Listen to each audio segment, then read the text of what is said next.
سورہ بقرہ کی آیت نمبر 51 سے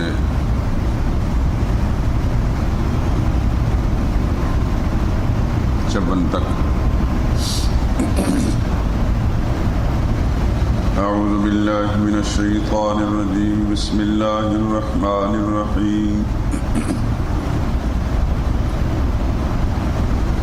وَإِذْ وَاعَدْنَا مُوسَىٰ 40 لَيْلَةً ثُمَّ اتَّخَذْتُمُ الْعِجْلَ مِن بَعْدِهِ وَأَنْتُمْ ظَالِمُونَ ثُمَّ عَفَوْنَا عَنْكُم مِّن بَعْدِ ذَلِكَ لَعَلَّكُمْ تَشْكُرُونَ وَإِذْ آتَيْنَا مُوسَى الْكِتَابَ وَالْفُرْقَانَ لَعَلَّكُمْ تَهْتَدُونَ وَإِذْ قَالَ مُوسَىٰ لِقَوْمِهِ يَا قَوْمِ إِنَّكُمْ ظَلَمْتُمْ أَنفُسَكُمْ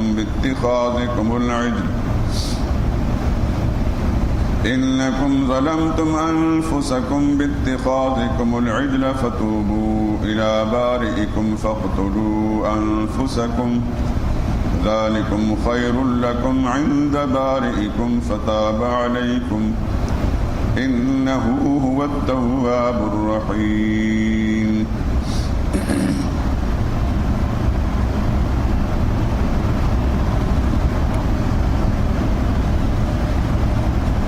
وَإِذْ وَاعَدْنَا مُوسَىٰ، اور جب وعدہ کیا ہم نے موسیٰ علیہ السلام سے 40 لیلۃً 40 راتوں کا، ثم اتخذتم العجل، پھر تم نے معبود بنا لیا بچڑے کو، من بعدہ، موسیٰ علیہ السلام کے جانے کے بعد، وَأَنْتُمْ ظَالِمُونَ، اور تم ظالم تھے، ثُمَّ عَفَوْنَا عَنْكُمْ، پھر معاف کیا ہم نے تم کو، من بعد ذَلِكَ، اس کے بعد، لَعَلَّكُمْ تَشْكُرُونَ، تاکہ تم احسان مانو۔ وَإِذْ آتَيْنَا مُوسَى الْكِتَابَ، اور جب ہم نے دی موسیٰ علیہ السلام کو کتاب، والفرقان، اور حق اور باطل کا فیصلہ کرنے والی،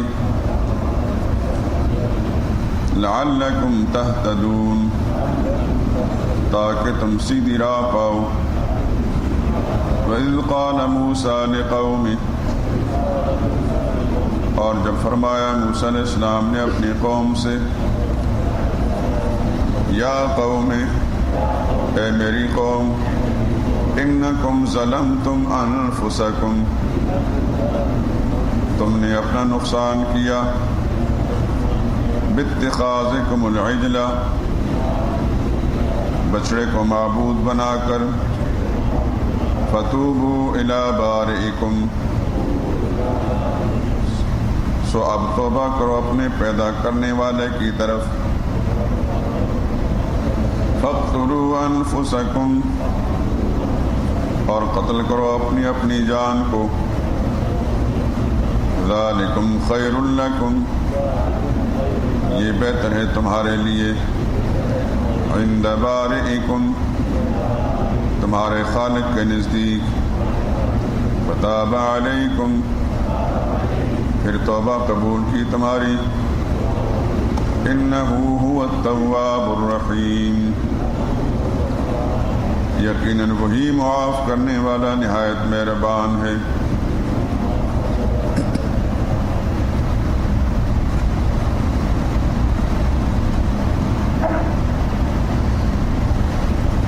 کل کے درس میں گزرا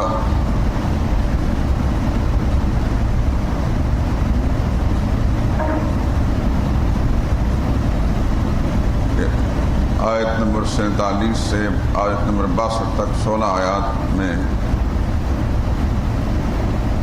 بنی اسرائیل کی قوم کے مختلف احوال میں سے ایک حالت بیان کی جا رہی ہے، جس میں اللہ تعالیٰ نے اپنے 8 انعامات کا ذکر فرمایا ہے اور ان کی حکم عدولیوں پر دو قسم کے جو عذاب آئے ان کا ذکر بھی فرمایا گیا ہے۔ تو ان آیات کے اندر اللہ تعالیٰ کے انعامات کا ذکر ہے۔ پہلا انعام کہ فرعون سے ہم نے تم کو نجات دی، جو تمہارے بیٹوں کو ذبح کرتا تھا اور لڑکیوں کو زندہ چھوڑ دیتا تھا۔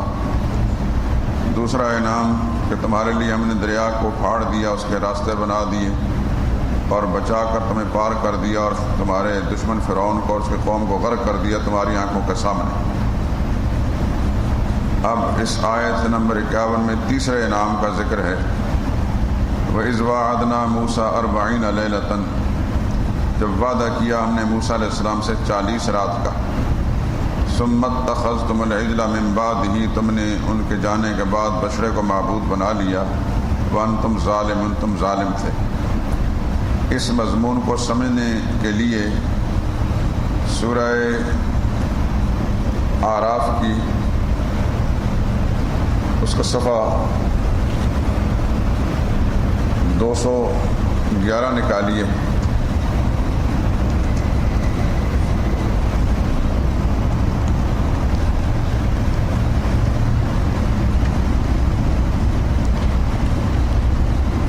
سورہ اعراف کی آیت نمبر 103 سے لے کر آیت نمبر 156 تک یہ سارا مضمون چلتا ہے، لیکن یہ آیت اس وقت جو ہمارے سامنے ہم نے پڑھنا ہے، اس کو سمجھنے کے لیے آپ آیت صفحہ نمبر 213 پر نظر ڈالیں۔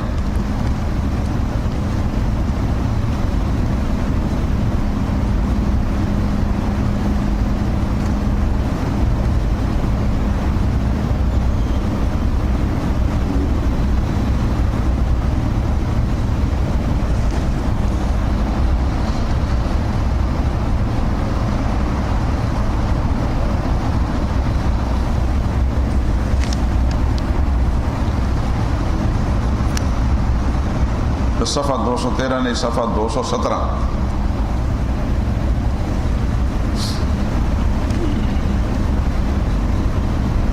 اس کی آیت نمبر 148 ہے۔ وَاتَّخَذَ قَوْمُ مُوسَىٰ مِن بَعْدِهِ مِنْ حُلِيِّهِمْ عِجْلًا جَسَدًا لَهُ خُوَارٌ، بنا لیا موسیٰ علیہ السلام کی قوم نے ان کے جانے کے بعد اپنے زیور سے ایک بچڑا، ایک جثہ تھا، جسم تھا، اس میں گائے کی آواز آتی تھی۔ الم یروا انہ لا یکلمہم، انہیں اس بات کو نہ دیکھا کہ وہ ان سے بات بھی نہیں کر سکتا جس کو انہوں نے معبود بنایا ہے۔ ولا یہدیہم سبیلا، نہ وہ ان کو سیدھا راستہ بتا سکتا ہے۔ اتخذوہ، اس کے باوجود انہوں نے معبود بنا لیا۔ وکانوا ظالمین، وہ ظالم تھے۔ اس پوری حقیقت کو سمجھنے کے لیے موسیٰ علیہ السلام جب بنی اسرائیل کو بحیرہ قلزم سے صحیح سلامت پار لے گئے اور فرعون اور اس کی قوم غرق ہو گئی، تو آگے چل کر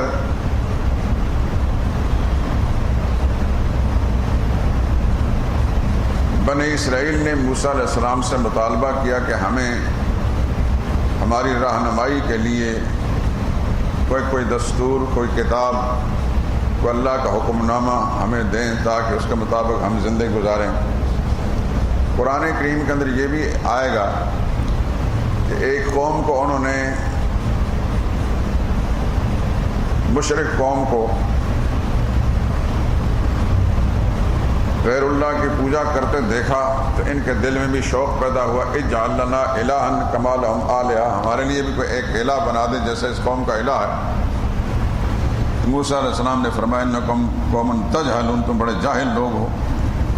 اللہ پاک نے تمہیں اس مصیبت سے نجات دی ہے اور اب تم پھر شرک کی طرف جا رہے ہو۔ غرض موسیٰ علیہ السلام نے ان سے وعدہ کر لیا کہ میں تمہاری ہدایت کے لیے اللہ سے درخواست کروں گا کوئی کتاب بھیجیں۔ چنانچہ موسیٰ علیہ السلام کو خالق کائنات نے حکم دیا کہ آپ طور پہاڑ پر آئیں۔ موسیٰ علیہ السلام کو طور پر چلے گئے۔ یہ مضمون قرآن کریم کی متعدد صورتوں کے اندر ہے، کہیں اجمال میں ہے، کہیں تفصیل میں ہے۔ سورہ طٰہٰ میں بھی ہے اور آگے سورہ قصص میں بھی ہے۔ دوسری صورتوں کے اندر بھی ہے، سورہ اعراف میں بھی ہے، سورہ بقرہ میں بھی ہے۔ سارے قرآن کریم میں موسیٰ علیہ السلام کے احوال اور اس کے واقعات بکھرے پڑے ہیں۔ سب کو مضمون کو جب جوڑا جائے تو ایک مربوط مضمون جوڑا جائے تو یہ بنتا ہے کہ موسیٰ علیہ السلام اس قوم کی ہدایت کے لیے طور پہاڑ پر گئے، اللہ تعالیٰ سے ہم کلام ہوئے، اللہ تعالیٰ نے ان کی ہدایت کے لیے ان کو کتاب دی، لیکن جاتے وقت اپنا نائب جانشین قوم کی رہنمائی کے لیے اپنے بڑے بھائی حضرت ہارون علیہ السلام کو ان میں چھوڑ کر چلے گئے۔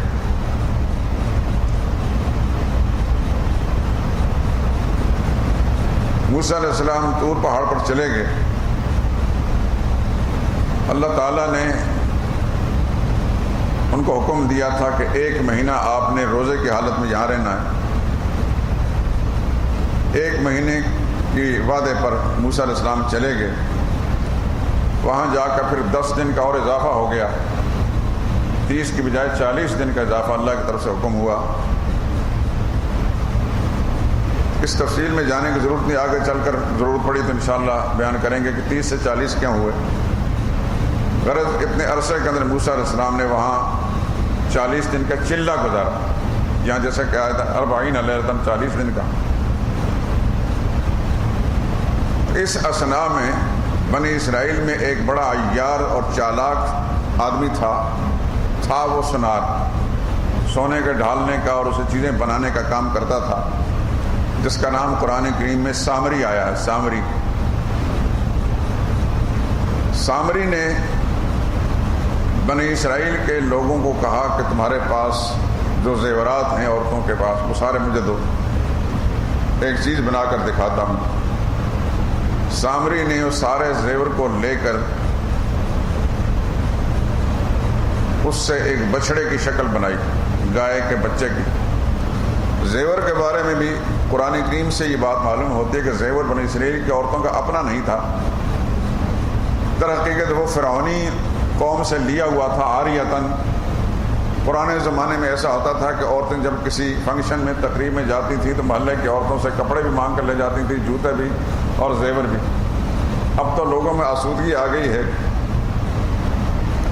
اب تو مانگنے کو شاید عار اور شرم کا باعث سمجھتے ہوں گے، وقت نے بہت کچھ تبدیل کر دیا۔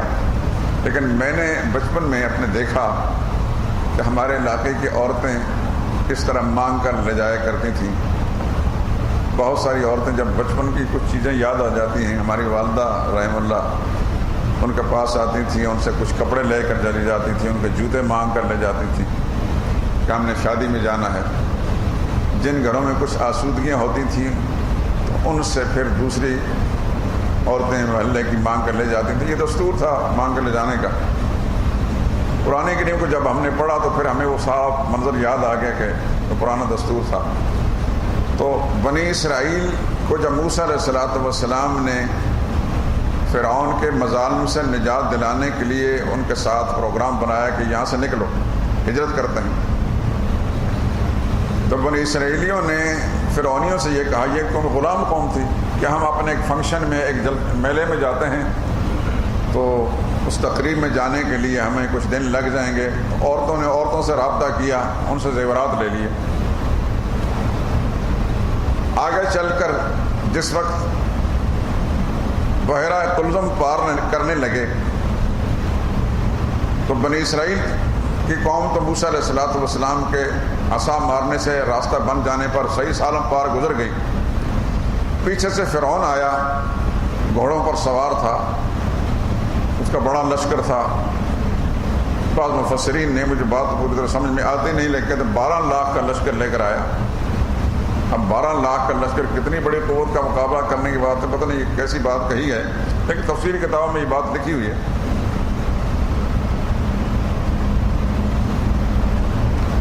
تو فرعون آیا گھوڑوں پر، اس کی لشکر سوار ہو کر آئے، جس وقت دیکھے تو دریا کے پہاڑ بنے ہوئے پانی کے منجمد ہے، تو گھبرائے بھی اس میں داخل ہونے سے۔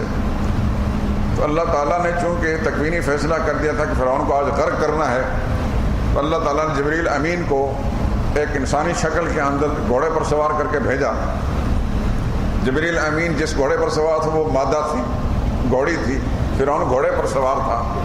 اور نر اور مادہ کی جانوروں کی خاصیت ہوتی ہے کہ جب گھوڑا گھوڑی کو دیکھتا ہے تو اگر پہلے نہیں چل رہا ہو تو اس کو دیکھ کر اس کے پیچھے چل پڑتا ہے. یہ اللہ کا تکوینی ایک نظام تھا ان کو غرق کرنے کے لیے.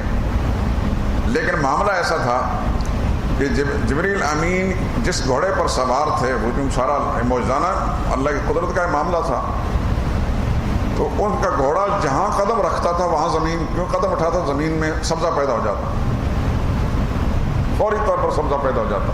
خشک زمین پر قدم رکھتا فوراً سبزہ پیدا ہو جاتا.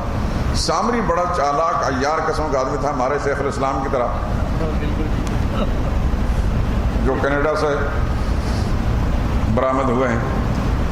تو بہت ہوشیار آدمی تھا. اس نے دیکھا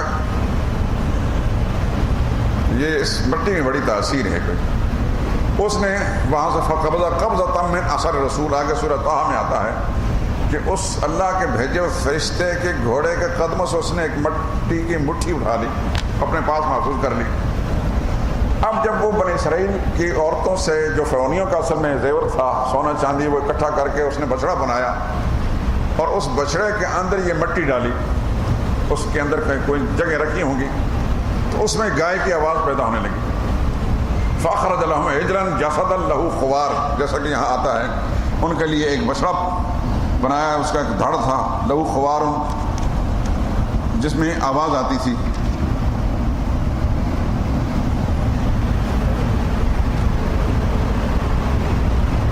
شاہ عبد القادر محدث دہلوی رحمۃ اللہ تعالی نے ان آیات پر یہ بات ایک لکھی ہے. سونا تھا کافروں کا لیا ہوا مال، سونا تھا کافروں کا لیا ہوا مال، اس میں مٹی پڑی برکت کی، حق اور باطل مل کر اس میں کرشمہ پیدا ہوا تو بہاں بہاں کی آواز آنے لگی. حضرت عبداللہ بن عباس رضی اللہ تعالیٰ عنہ اور ان کے کچھ شاگردوں سے روایت ہے کہ اس مٹی کے ڈالنے سے اللہ نے تکوینی طور پر اس بچڑے کی شکل جو دھڑ تھا اس کے اندر زندگی کے آثار پیدا کر دیے اور زندہ جانور کی طرح بولنے لگا. لیکن ایک اور تابعی حضرت مجاہد وہ کہتا ہے کہ نہیں، زندگی پیدا نہیں ہوئی تھی بلکہ اس سامری نے اس بچڑے کا دھڑ بنا کر اس میں مختلف سوراخ جگہوں میں رکھے تھے. جب اس میں ایک طرف سے ہوا داخل ہو دوسری طرف سے تو اس ہوا کے ذریعے سے اس میں جانور کی گائے کی آواز پیدا ہوتی تھی. بہرحال یہ ساری روایات ہیں، اس کو ہم نہ تصدیق کر سکتے ہیں نہ تردید کر سکتے ہیں. قرآن کریم کے اندر ایسی کوئی بات نہیں. لہو خوارن اتنا لفظ ہے کہ اس میں ایک آواز پیدا ہو گئی. قرآن نے یہ نہیں بتایا کہ اس میں زندگی پیدا ہوئی یا نہیں، لیکن آواز پیدا ہو گئی. صحیح حدیث اس سلسلے میں اگر کچھ ہوگی تو پھر اس پر ہم کو فیصلہ کر سکتے ہیں، لیکن تفسیری روایات میں بہت ضعیف باتیں بھی آتی ہیں، اس واسطے ہم نقل تو کر دیتے ہیں لیکن اس پر حتمی فیصلہ نہیں کر سکتے کہ یہی معاملہ تھا. بہرحال آواز اس میں پیدا ہوئی. اس چالاک آدمی نے سارے بنی اسرائیلیوں کو جو جاہل تھے انہوں نے کہا دیکھو ھذا الہکم و الہ موسیٰ فنسی، یہ ہے اصل میں تمہارا خدا، اور موسیٰ علیہ السلام کا خدا بھی یہ ہے. موسیٰ علیہ السلام بھول گئے جو کہتے طور پہاڑ پر میں جا کر اللہ سے ہم کلام ہوتا ہوں. اس بد نصیب قوم نے فوری طور پر اس بچڑے کی پوجا کرنی شروع کر دی. حضرت ہارون علیہ السلام نے ان کو سمجھایا کہ یہ تم برباد ہو رہے ہو، تباہ ہو رہے ہو، کفر کر رہے ہو. تمہاری ہدایت کے لیے موسیٰ علیہ السلام اللہ کی کتاب لینے گئے ہیں، حکم نامہ لینے گئے ہیں، اور تم یہاں شرک میں مبتلا ہو گئے ہو. اب شرک کا مریض جو ہوتا ہے ابلیس لعین نے اس کو اتنا گمراہ کر دیا ہوتا ہے کہ وہ توحید کی بات کرنے والے کو قتل کرنے کے درپے ہو جاتا ہے. موسیٰ علیہ السلام ہارون علیہ السلام نے جب ان کو سمجھایا تو اتنے بگڑ گئے کہ قریب تھا کہ ہارون علیہ السلام پر حملہ کر کے وہ قتل کر دیتے. ہارون علیہ السلام نے خاموشی اختیار کری کہ میں زیادہ سختی کروں گا تو بڑا فتنہ پیدا ہوگا. ادھر یہ قوم شرک میں مبتلا ہوئی، ادھر اللہ نے وحی کے ذریعے سے طور پہاڑ پر موسیٰ علیہ السلام کو اطلاع دے دی فَأَضَلَّهُمُ السَّامِرِيُّ، آپ کی قوم فتنے میں مبتلا ہو چکی ہے اور سامری نے ان کو گمراہ کر دیا ہے. موسیٰ علیہ السلام فرجع موسیٰ الی قومی غضبان اسفا، موسیٰ علیہ السلام وہاں سے نہایت غصے کے اندر افسوس کرتے ہوئے واپس آئے. تورات کی تختیاں ہاتھ میں لی ہوئی تھیں. جو ہی مقام پر پہنچے تو وہاں قرآن کریم میں آتا ہے کہ ان تورات کی تختیاں جو ہیں ہاتھ سے گر گئیں یا غصے کے اندر انہوں نے پھینک دی.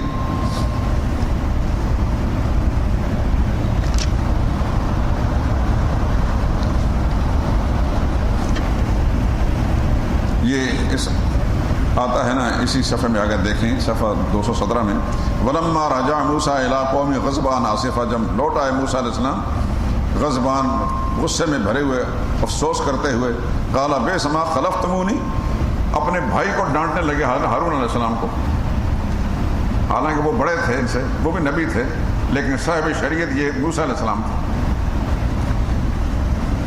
آپ نے کتنی بری نیابت کی ہے میری، ساری قوم گمراہ ہو کر آپ نے اس طرح تماشا دیکھا۔ عاجلتم امر ربکم، قوم کو کہا تم نے اپنے رب کے حکم سے تم نے جلد بازی کی، وَأَلْقَى الْأَلْوَاحَ، اور وہ تختیاں پھینک ڈالی۔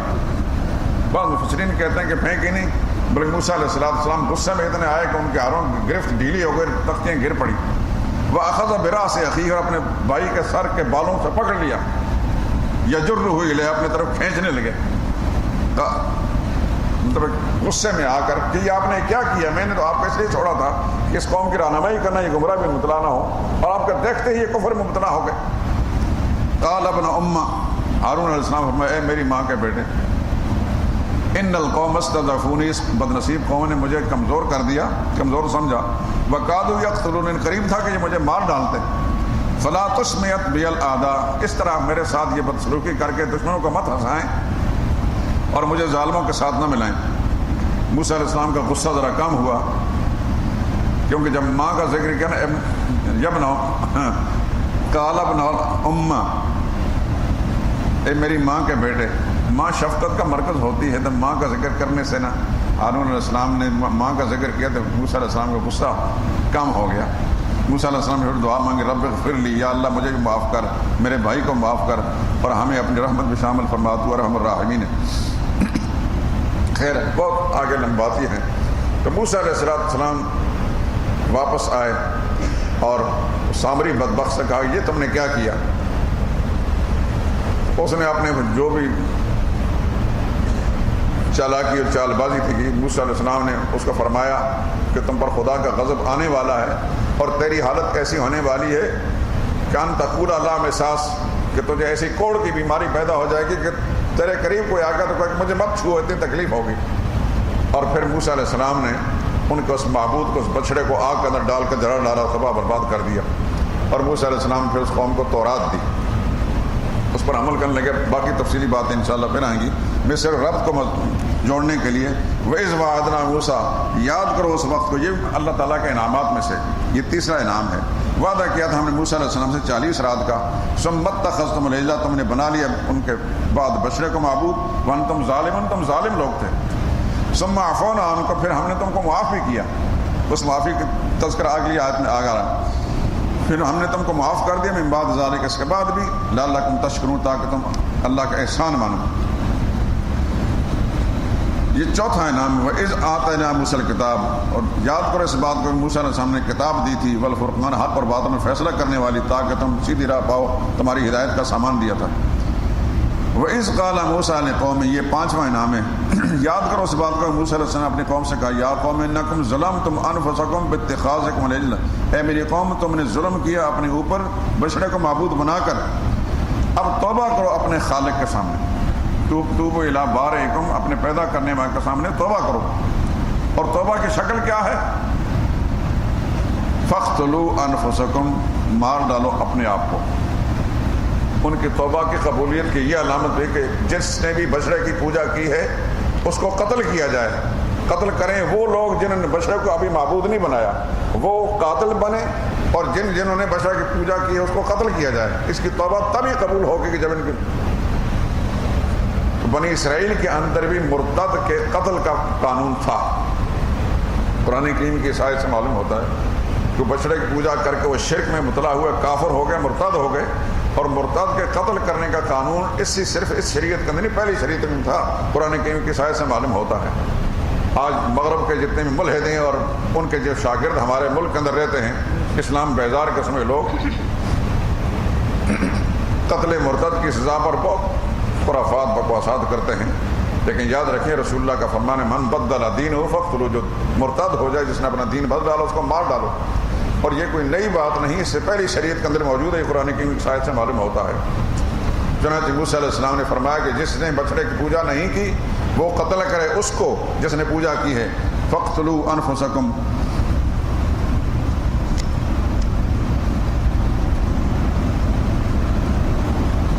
تم اپنے آپ کو مار ڈالو، یعنی وہ ماریں جس نے بچڑے کی پوجا نہیں کی. ذالکم خیر لکم، یہ تمہارے حق میں بہتر ہے. عند بارئکم، تمہارے خالق، تمہارے پیدا کرنے والے کے نزدیک.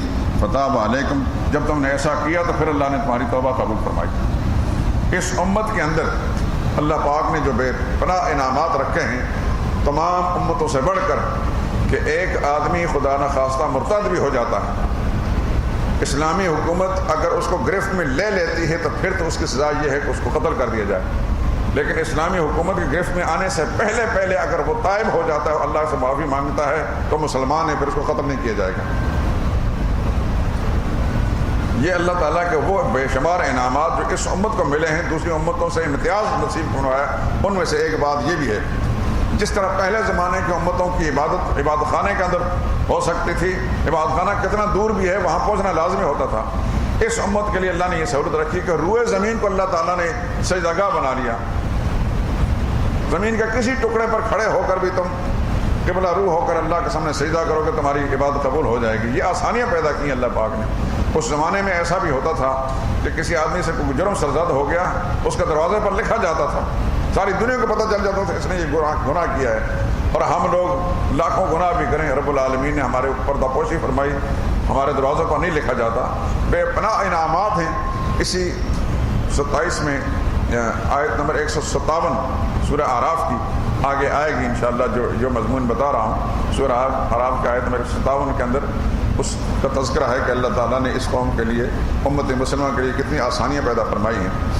قرآن کریم کے اندر بہت کچھ آپ کو انشاءاللہ ملے گا مختلف مقامات کے اندر، اور سب کچھ معلوم ہو جائے گا. ایک مسلمان ہونے کے ناطے سے اللہ کے احکام سے آگاہ ہونا ہر مسلمان کی ذمہ داری ہے، لیکن وہ تبھی ہوگا کہ قرآن کریم کے ساتھ مسلسل رابطہ رکھے اور قرآن کریم کو پڑھے. اور قرآن کریم سے جو ناآشنا ہے، اس کو دیکھتا ہی نہیں، اس کو سنتا نہیں، اس کو پڑھتا نہیں، تو کیا پتہ چلے گا میرے خالق کا، میرے مالک کا میرے لیے کیا حکم نامہ ہے، جائز کیا اور ناجائز کیا ہے. اس لیے میں اکثر دوستوں سے کہا کرتا ہوں کہ اپنا کچھ ٹائم ترتیب دیں کہ قرآن کریم کے ساتھ رابطہ رکھیں، تاکہ یہ پتہ چلے کہ ہمارے خالق نے یہ اتنی عظیم کتاب جو ہمارے نام بھیجی ہے، اس کے اندر ہمارے لیے کیا سبق موجود ہے. الغرض اللہ تعالیٰ نے بنی اسرائیل کی توبہ کو پھر اس وقت قبول فرمایا جو لوگ قتل ہونے کے لیے تیار ہو گئے اور دوسرے نے ان کو قتل کیا، تو اس طرح اللہ پاک نے ان کی توبہ کو قبول فرما لیا. یہ بھی اللہ تعالیٰ نے بطور انعامات ذکر کیا ہے کہ یہ اللہ کا انعام تھا. اگر اللہ تمہیں معاف نہ کرنا چاہتے بدستور تو تم کیا کر سکتے تھے؟ تمہاری معافی کے اللہ پاک نے شکل پیدا فرما دی. انہ هو التواب الرحیم، یقین اللہ تعالیٰ معاف کرنے والا نہایت مہربان ہے. سبحانک اللہم وبحمدک لا الہ الا انت استغفرک. یہ جو ابھی میں نے مضمون بیان کیا ہے قرآن کریم کے مختلف صورتوں میں بکھرا ہوا. سورہ طٰہٰ 16ویں پارے کے اندر، اس کے اندر بڑے تفصیل کے ساتھ ہے. آگے 20ویں پارے میں سورہ قصص میں بھی ہے، دوسری صورتوں کے اندر بھی کہیں تھوڑا ہے کہیں زیادہ ہے. یہاں چونکہ اجمال ہے سورہ بقرہ کے اندر، ایک ایک آیت کے اندر اس لمبے مضمون کی طرف اشارہ کر دیا جاتا ہے، لیکن اس پورے مضمون کو سمجھنے کے لیے لازمی ہوتا ہے کہ اس پر نظر ڈال لی جائے تاکہ یہ بات سمجھ میں آ جائے. ہمارے درس سے ایک ساتھی لئیق احمد صاحب کے والد کو دل کا دورہ پڑا ہے، ان کی صحت کے لیے دعا بھی کریں اور سارے ساتھیوں کے لیے بھی. الحمدللہ رب العالمین. اللہم صلی علی محمد وعلی آل محمد وبارک وسلم. اے اللہ ہمارا یہ بیٹھنا بیان کرنا سننا قبول فرما، قرآن کریم کے نور سے ہمارے دل دماغ کو منور فرما.